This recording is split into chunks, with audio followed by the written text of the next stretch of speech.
Et c'est l'heure de l'entretien ce matin avec nous à distance, hein, Gérard Filoche, ancien inspecteur du travail et membre du mouvement Après.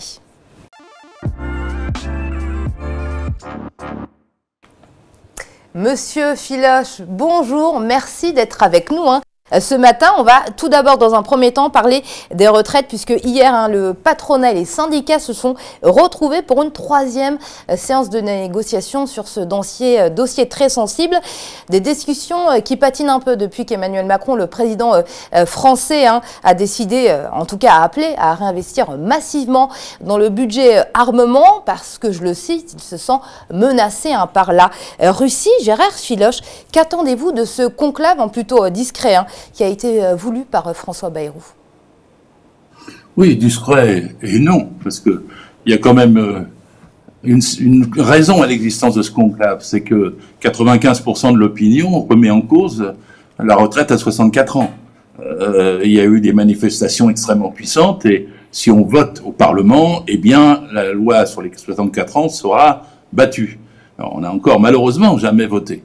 Et le conclave, dans l'esprit de Monsieur Bayrou, est là pour éviter qu'on vote. Or, qu'est-ce que ça veut dire? C'est que le MEDEF va mettre son veto. Et j'entends le MEDEF de façon inquiétante en ce moment. Ils ont osé dire que la retraite entre 62 et 75 ans, c'était du loisir. Et que la vraie retraite commençait à 75 ans quand on n'avait plus la possibilité physique de profiter du loisir. Vous vous rendez compte? C'est-à-dire qu'en fait, ils veulent nous pousser la retraite à 67 et 70 ans. C'est ce qu'ils veulent faire dans ce conclave. Alors je comprends Sophie Binet quand elle dit ne cédons pas et qu'elle dit pas question d'économie de guerre.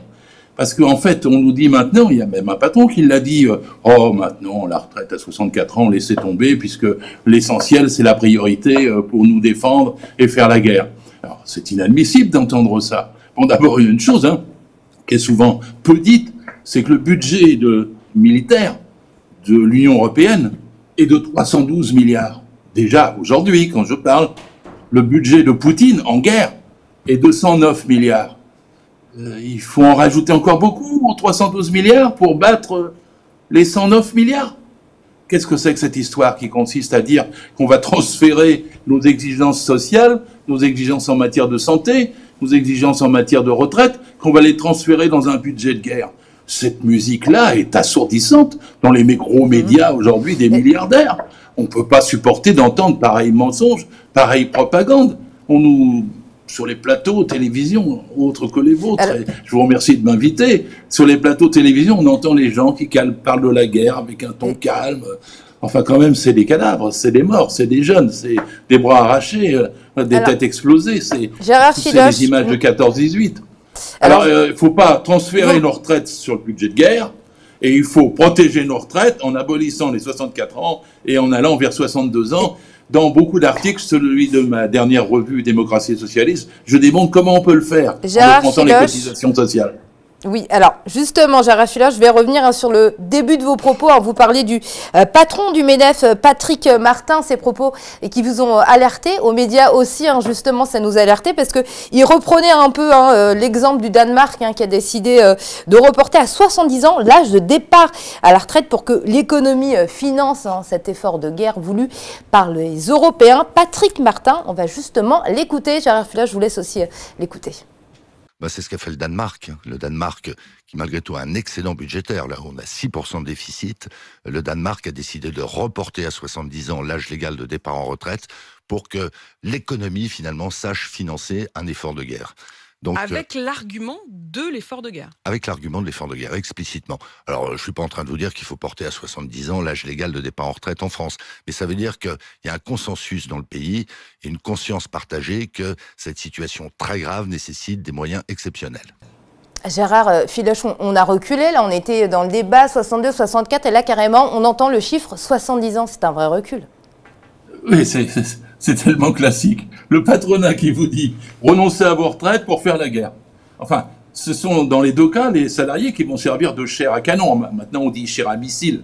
Mais ça ne change pas, c'est-à-dire que on nous demande sacrifice sur sacrifice, et le même Patrick Martin va vous expliquer qu'il ne faut pas que les grandes entreprises taxent leurs dividendes, qu'il ne faut pas que les riches soient taxés, qu'il ne faut pas qu'on enfreigne l'économie, qu'il ne faut pas toucher à l'industrie d'armement, parce que bon, par exemple, on pourrait lui dire que s'il y a davantage d'armement, eh ben, il faut que ça soit nationalisé, que s'il y a davantage d'armement, il faut déjà que les armes qu'on a fabriquées et qui sont envoyées aux dictatures ne soient plus envoyées aux dictatures, qu'il y ait un contrôle sur ces conditions de l'armement. Et je répète, l'Union européenne a 312 milliards de budget militaire, la Russie de Poutine a 109 milliards. Que vaut-il de plus? C'est une pure escroquerie, le langage du patronat. C'est une pure escroquerie d'opposer nos retraites à la guerre. C'est une pure escroquerie de vouloir nous prendre nos biens sociaux avec un pareil chantage. Alors, on va continuer de parler de Bayrou, mais sur un autre sujet, hein, le Premier ministre fait toujours l'objet de critiques pour avoir potentiellement couvert les violences physiques et sexuelles à Betaram. Des députés de la commission d'enquête veulent interroger la responsabilité de l'État en menant des investigations au ministère de l'Éducation. Et on sait aussi que François Bayrou doit être auditionné. Comment voyez-vous cette affaire qui est en train de s'abattre sur François Bayrou? Écoutez, moi, depuis le début, j'étais comme sans doute le grand public. Je me disais, c'est un vrai scandale.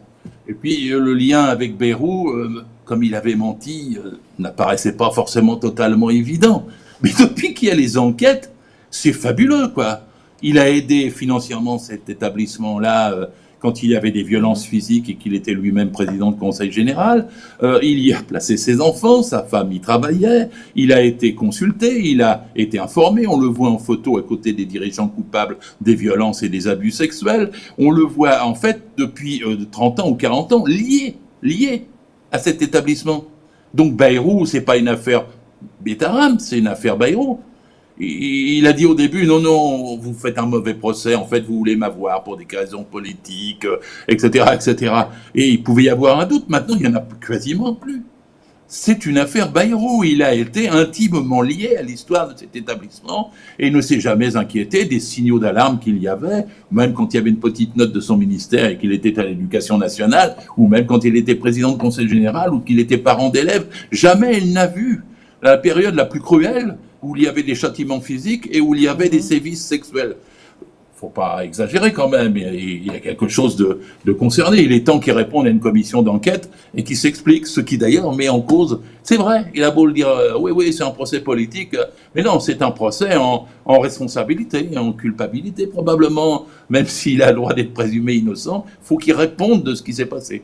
Alors, Gérard Philhol, justement, comment fait-il, François Bayrou, pour passer entre les gouttes? On se rappelle du premier scandale quand il avait été au Conseil de Pau alors que Mayotte était en pleine catastrophe humanitaire. Maintenant, il y a le scandale Betaram, il n'a pas de majorité.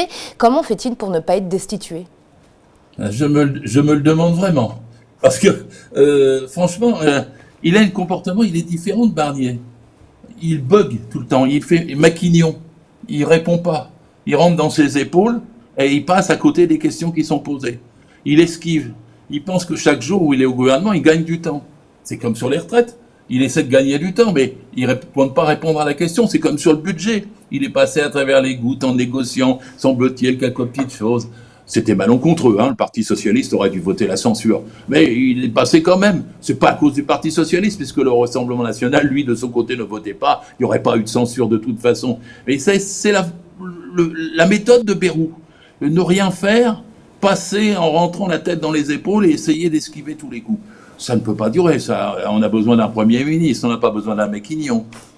Alors, Gérard Philhol, vous parliez du Parti Socialiste, justement, on va en parler, puisque c'est un peu l'actualité du jour, en tout cas d'hier soir. Boris Vallaud a officialisé sa candidature à la tête du parti. Il n'y a pas que lui, il y a plusieurs candidatures. Est-ce que, justement, plusieurs candidatures, c'est le reflet de la démocratie, ou le reflet qu'au PS, on n'est pas vraiment sur la même ligne? Qu'il y ait une démocratie et un congrès, ça, je les félicite pour ça. Tous les partis devraient avoir une démocratie et des congrès.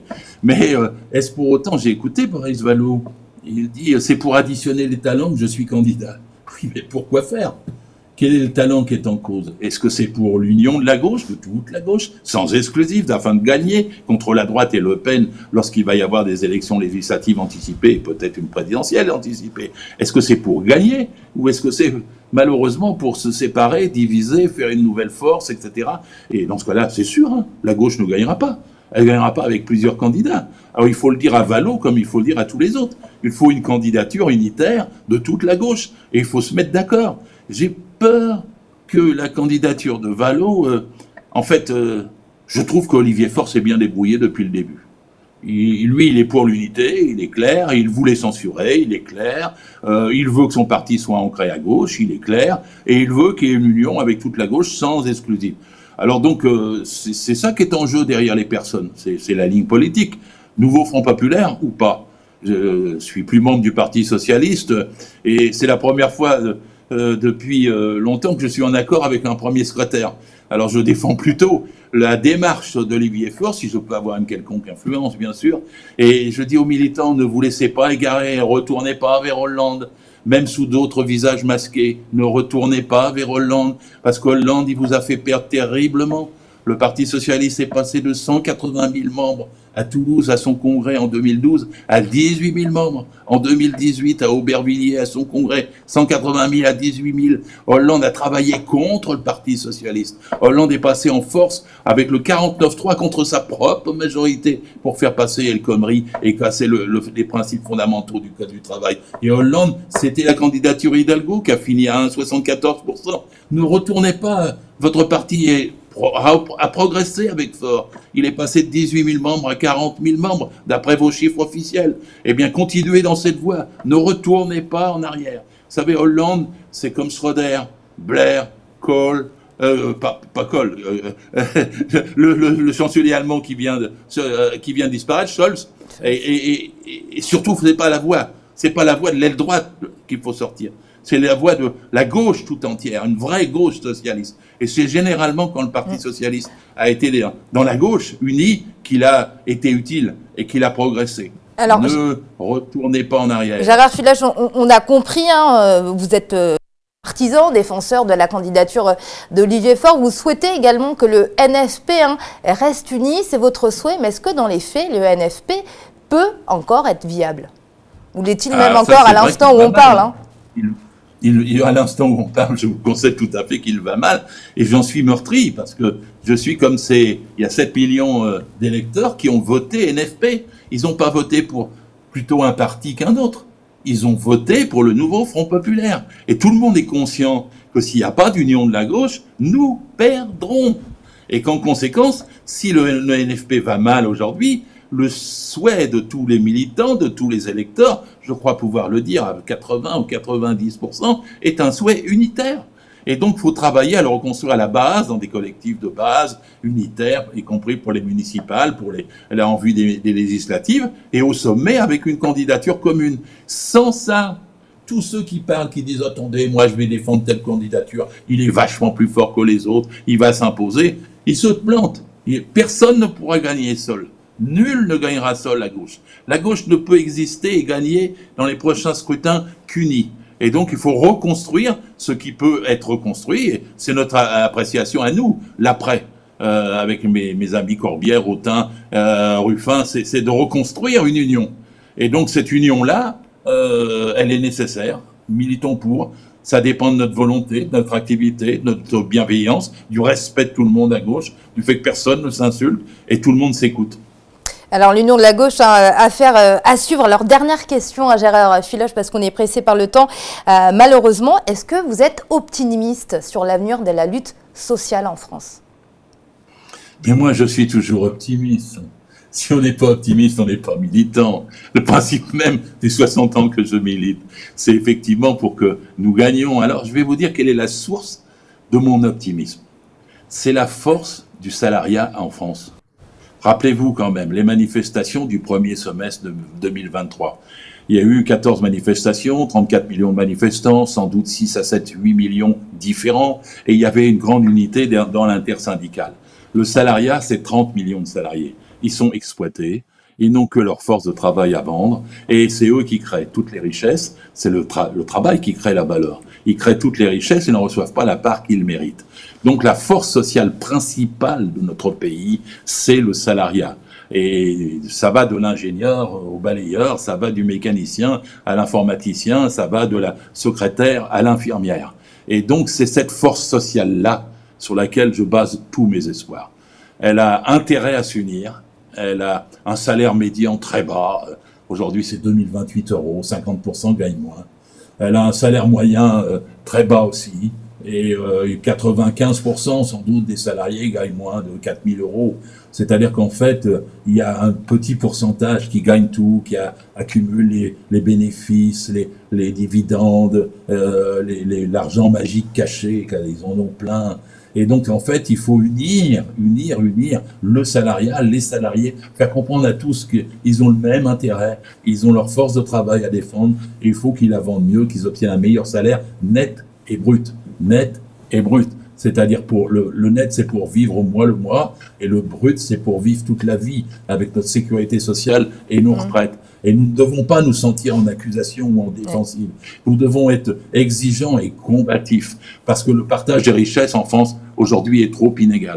Jamais la France n'a été aussi riche et les richesses aussi mal redistribuées. Gérard Filoche, merci d'avoir accepté notre invitation. Votre message est passé. On le rappelle, hein, les riches s'enrichissent et les pauvres s'appauvrissent. C'est le malheureux constat que l'on peut faire en France et dans le monde entier. Gérard Filoche, merci à vous d'avoir été notre invité sur cette contre-matinale. Et puis, merci à vous. Merci de votre fidélité. C'est la fin de cette nouvelle contre-matinale du Média. Merci de l'avoir suivi. N'hésitez pas à nous dire ce que vous en pensez, en commentaire si vous nous regardez sur YouTube, par mail, si vous nous suivez à la télé et continuez à nous soutenir, à soutenir votre média. Un média qui vous garantit une information libre et indépendante et qui vit grâce à vous. Alors abonnez-vous à partir de 5 € par mois ou devenez même sociétaire de notre coopérative. Ça se passe dès maintenant sur soutenez.lemediatv.fr.